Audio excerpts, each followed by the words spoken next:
você sabe do que são feitas as auroras boreais?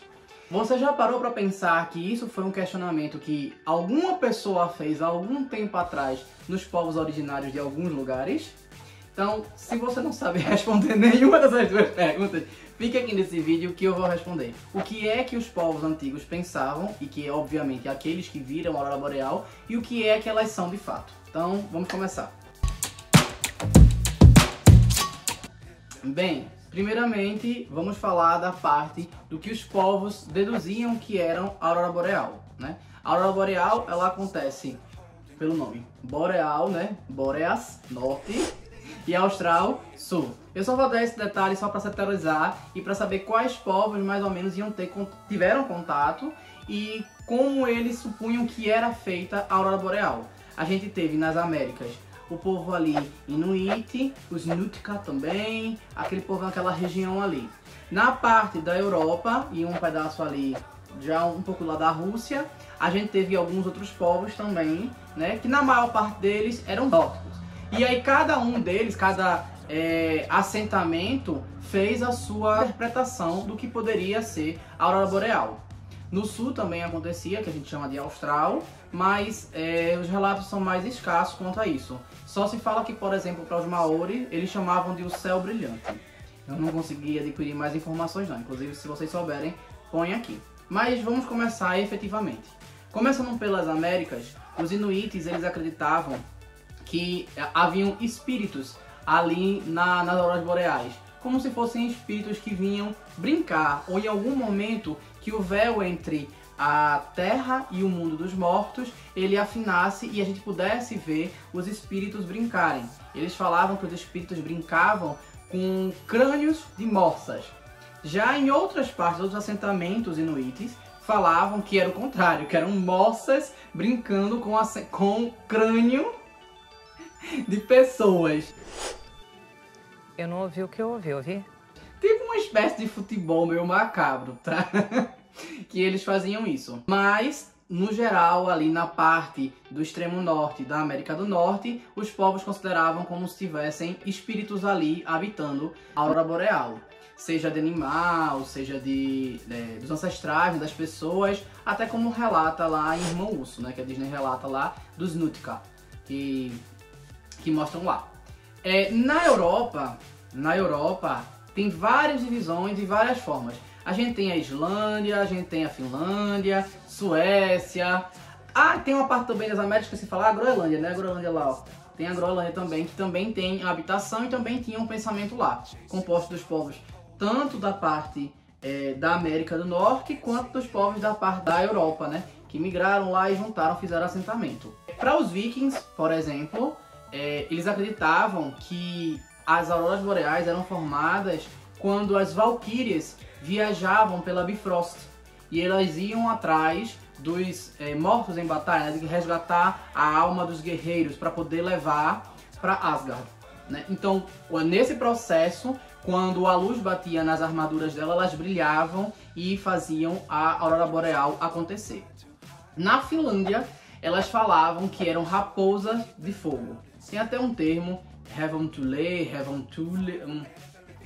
Eu acabei não olhando como se lê esse aqui, que fala que é como se uma raposa ela batesse a cauda na neve e o poder de bater a cauda na neve gerava umas faíscas do fogo dela que subiam aos céus e ficavam brilhando da forma da aurora boreal. Eu acho isso bem filosófico. Inclusive, alguns desses povos, obviamente, chamavam de forma diferente, né? Para os vikings, eram a luz do norte. Para o povo da Finlândia, chamava de fogo de raposa, que era justamente nessa lenda de que haviam raposas de fogo que brincavam e dançavam por aí, tanto na neve quanto nos céus, e essas faíscas é que compunham a aurora boreal. Eu acho muito bonitinho. Na Suécia, falava-se que eram cardumes de arenques. É uma espécie de peixe. Basicamente seriam as escamas dele refletindo a luz e formando o efeito da aurora boreal. Eu consigo imaginar como se fosse um cardume no céu. Eu acho mais interessante do que reflexo coisinha. Por quê?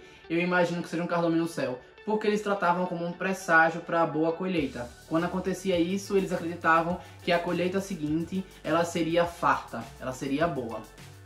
Na Islândia, falam que quando acontece a aurora boreal, as mulheres que estão dando à luz vão sentir menos dor, mas elas não podem encarar diretamente a luz, senão as crianças nascem vesgas. Mas ela é como se fosse, vamos dizer assim, alguma coisa, um véu espiritual que abrandasse as dores para elas. Como se fosse uma bênção mesmo, né? Mas eu acho que elas tratam como aquela coisa. A diferença entre o remédio e o veneno é a dose. Pronto, eu acho que era nessa lógica que elas usavam de pensar que não posso olhar direto não, porque senão aí vai ser uma dose forte demais e aí vai gerar alguma rebordosa aqui pra mim. Na Groenlândia, eles acreditavam que eram espíritos de crianças que morreram no parto. Eram também associados a parto, né? E aí, como tá perto da Islândia, como eu falei, né? A Groenlândia foi formada por povos que vieram da América do Norte, né? Do extremo norte da América do Norte e da Europa. Então, eles pegaram os dois conceitos, os espíritos ancestrais e a questão envolvida no parto, e fundiram num conceito só. E qual é esse conceito? É que a aurora boreal é composta de crianças que parto. O espírito dessas crianças veio tipo passear. E aí, enquanto eles estão passeando, é o efeito colateral, é a aurora boreal.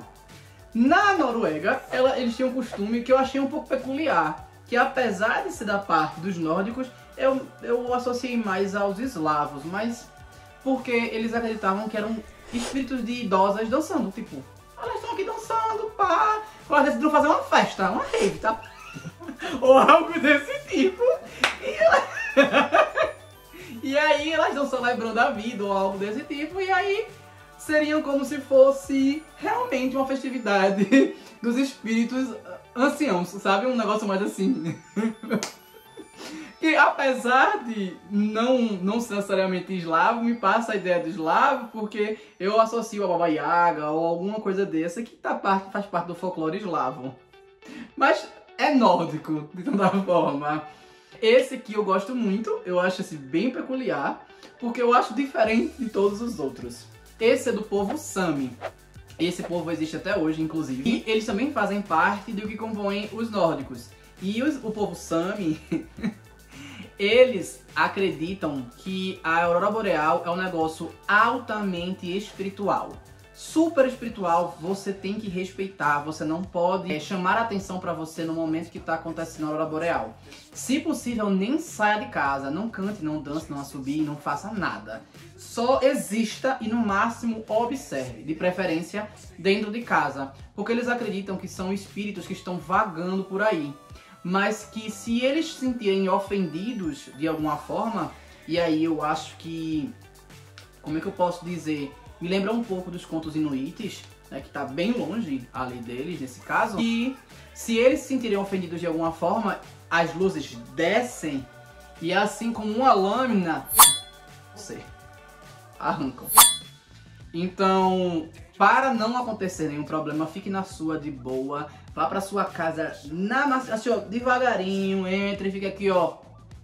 Bacana, pô, bacana, deixa passar. E é isso. Eu acho isso muito peculiar, porque eu não sei se foi... Em alguns lugares falam que essa forma de ensinamento foi uma forma de demonstrar respeito à natureza, mas eu acho que passaram um pouco do limite.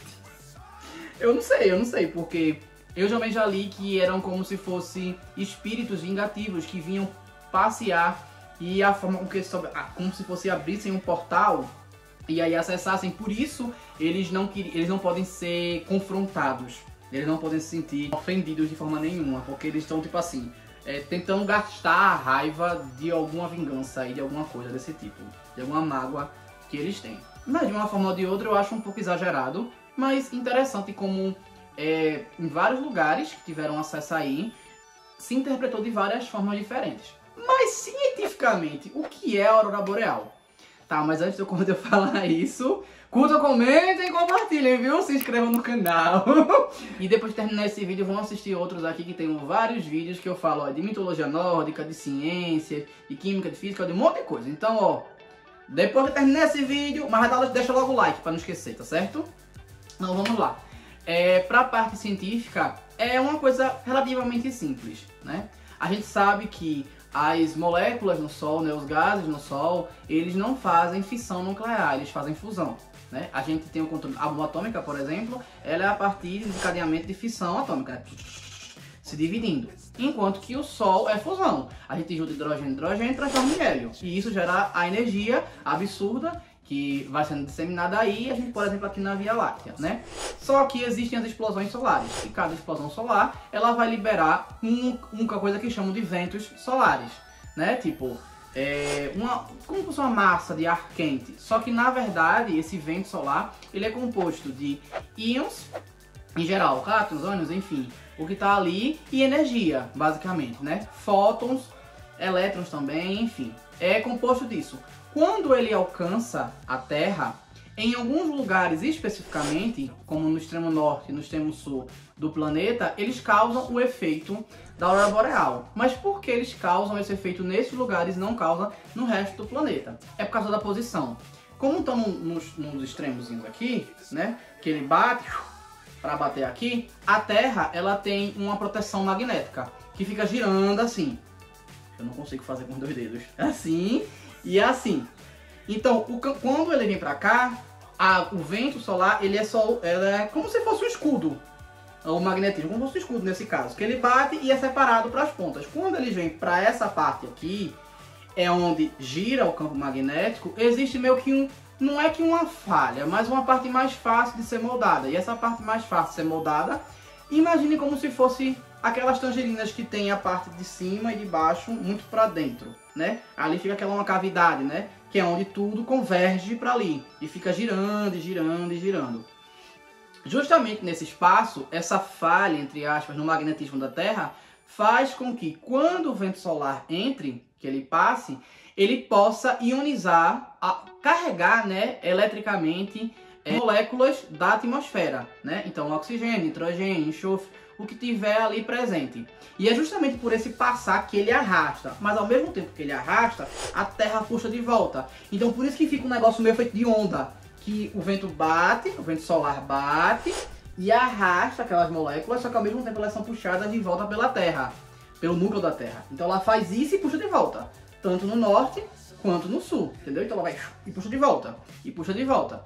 E aí por isso que faz aquelas ondas, ou alguma coisa como se fosse um tecido, né? Tipo, você faz assim no lençol, por exemplo, e fica aquelas ondinhas, ou vai ficar tipo um drapeado, justamente por causa disso, porque é essa coisa que faz. E molecularmente o que acontece? Essa energia solar, ela vai entrar nas moléculas da atmosfera, de uma região da atmosfera, e quando ela entra, ela energiza muito os gases, sabe?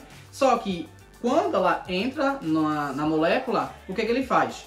Absorve, o elétron absorve aquela energia, pula uma camada, mas ele não está estável, então ele volta mais uma camada. E na hora que ele volta mais uma camada, ele libera um fóton, que é uma quantidade de energia, de luz, convertida em luz, que é equivalente à incandescência dos metais. A gente aquece demais, que ele fica rubro, é justamente por causa disso, que está absorvendo tanto, que ele começa a liberar a energia em forma de luz, né, nos fótons. E aí acontece a mesma coisa no gás. E as cores são determinadas pela proporção que tem de cada um dos gases nesses pedaços, né, tanto no norte quanto no sul do globo, naquele momento que passou aquele vento. Não é que só acontece de noite, é porque a luz emitida é fraca comparada à luz do sol. Então, por causa disso, de dia é difícil de ver. Normalmente só se vê à noite por causa disso. Eu acho que eu já falei de física e química demais, mas eu espero que vocês tenham entendido e tenham curtido essa questão da aurora boreal. Acho que eu não esqueci de nenhum detalhe, não. Então, se gostaram, curtam, comentem, compartilhem, se inscrevam no canal. Como eu falei, vão assistir outros vídeos, não saiam do canal agora, vão curtir outras coisas. Se gostam dessa parte de explicação das coisas naturais, eu tenho alguns vídeos aqui que eu falo usando tanto mitologia, como por exemplo, uma que eu falo sobre a água e a relação dos povos antigos com a água. Outras, como por exemplo, em elementos que eu explico a física, a química e a biologia por trás do filme, né? Então vão dar uma olhada nos outros e se não sabem o que comentar, escrevam fóton. E é isso. Valeu!